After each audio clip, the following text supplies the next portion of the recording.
ভাইরা আমার, শুধু বাংলাদেশের অভ্যন্তরে নয়, বাংলাদেশের বর্ডার এলাকার চারিদিকে আজকে যে উদ্ভূত পরিস্থিতি, তাকে আমরা উপেক্ষা করতে পারি না,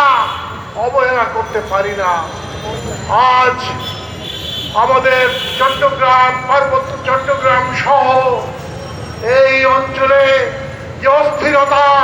যে উন্মাদনা সৃষ্টি করার অপচেষ্টা চলছে, তাকে মোকাবিলা করার জন্য আমাদেরকে আরো সুদৃঢ় ঐক্য, 12 দলীয় ঐক্য জোটের বিভিন্ন দলীয় প্রধান এবং নেতৃবৃন্দ, সাংবাদিক বন্ধুগণ, আমার প্রিয় ভাই ও বোনেরা, আসসালামু আলাইকুম। আজ আমরা এখানে সমবেত হয়েছি এমন একটা সময়ে, বিগত জুলাই মাস এবং আগস্ট মাসের চাইতে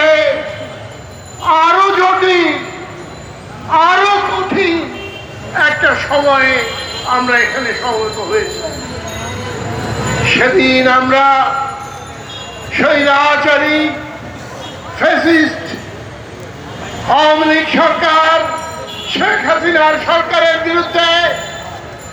প্রায় সারাটা দেশ ঐক্যবদ্ধ হয়েছিলাম